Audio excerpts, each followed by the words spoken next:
បាទសួស្តីបងប្អូនថ្ងៃនេះខ្ញុំមានវីដេអូមួយចង់ចែករំលែកបងប្អូនបាទថ្ងៃនេះគឺខ្ញុំចង់និយាយអំពីម៉ូតូ013នេះបាទសម្រាប់ម៉ូតូ013នេះគឺត្រូវការលក់បាទបើសិនណាជាបងប្អូនត្រូវការទិញម៉ូតូមកទឹកយកទៅប្រើបងប្អូនអាចមើលម៉ូតូនេះបានខ្ញុំនឹងថតជូនបាទសម្រាប់ម៉ូតូនេះសម្រាប់ខោអាវក្រោយគឺនៅស្អាតសនំបាទទឹកប្រាក់អត់ទាន់ធ្វើខ្ចៅខ្ចងសនំ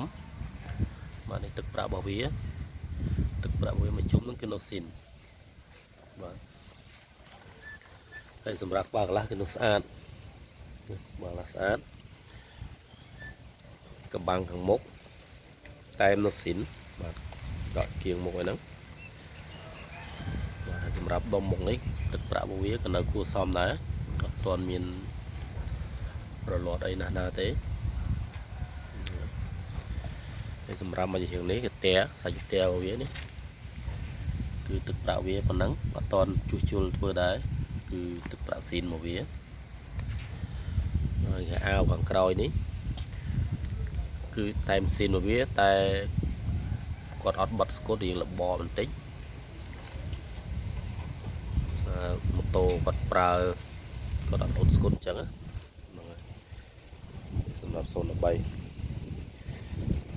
នៅកាងនេះផ្លាកលេខគឺផ្លាកលេខភ្នំពេញផ្លាកលេខភ្នំពេញ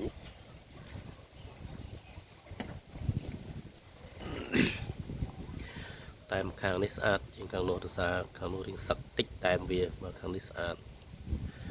ហើយសម្រាប់013នេះគឺតម្លៃវាមិនថ្លៃប្រហែលដែរគឺល្មមសមរម្យបើសម្រាប់សោវារលុងចងសោលុងចងសិនវា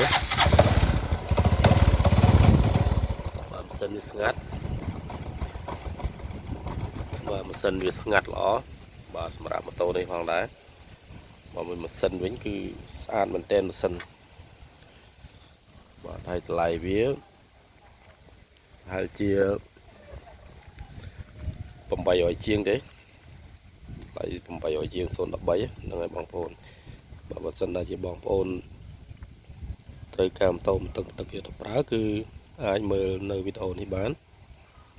ហើយសម្រាប់ម៉ូតូនេះគឺទីតាំងនៅខាងខេត្តតាកែវទីតាំងខេត្តតាកែវខាងផ្សារអង្គតាសោមបាទកន្លែងដែលខ្ញុំដាក់លក់គឺនៅខាងបងហុងដាបាទនៅជាប់ផ្លូវដែរនឹងបងប្អូនអាចតាក់ទងតាមរយៈលេខទូរស័ព្ទ088 8899និង307បាទអរគុណសម្រាប់វីដេអូខ្លីៗដែលចែកជូនដល់បងប្អូនទាំងអស់អរគុណច្រើន